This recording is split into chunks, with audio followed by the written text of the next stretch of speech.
তোমার মেয়ের জীবন ধ্বংস কইরা তারে ডিভোর্সি বানায় তুমি তার সামনে দাঁড়ায়ছো। তুমি একটা খুনি, তুমি খুন করছো। কি বলো তুমি এসব আবল তাবল? কোনো বাবা কি চায় যে তার মেয়ের ডিভোর্স হোক? কোনো বাবা চাক আর না চাক তুমি চাও। সেদিন না হয় রাগ করে আমি তোমাকে যেতেই বলছি, আমি তোকে ফোন করছি, তুমি গিয়ে কি করলা? সবার সাথে খারাপ ব্যবহার করছো। তোমার কারণে আমার শাশুড়ি মারা গেছে, সুমন আমাকে বাসা থেকে বের করে দিয়েছে, তুমি আর কি চাও বলো? মারে, আমি তো তোর ভালোর জন্যই। তুমি আমার ভালো চাও না। যদি চাইতা তাহলে বিয়ের সময় আমাকে সবকিছু দিতা। তুমি তখন কিছু না দিয়ে আমার সংসারের মধ্যে একটা অশান্তির বীজ রোপণ করছিলা।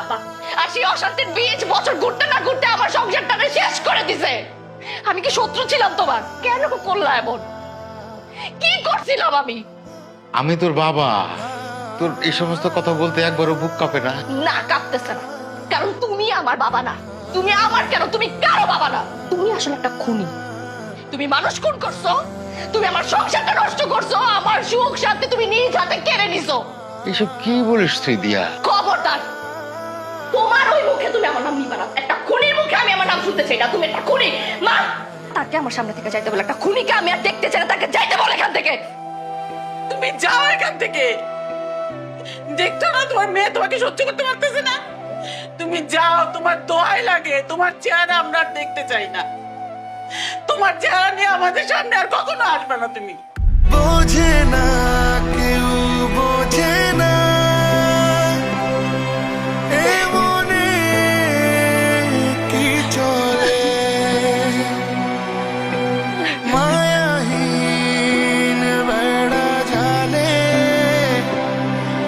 এ সময় গেছে ঢলে। সুখের উল্লাসে উড়িয়ে মানুষ ভুলে যায় সবাই বাবা ও মানুষ। সুখের উল্লাসে উড়িয়ে মানুষ ভুলে যায় সবাই বাবা ও মানুষ।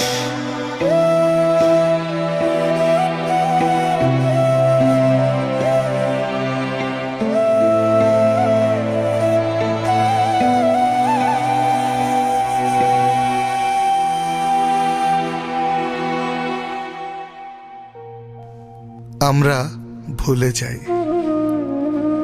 একজন বাবাও রক্তে মাংসে গড়া মানুষ, যার ভেতর লুকিয়ে আছে অসীম ত্যাগ, নিঃশব্দ ভালোবাসা ও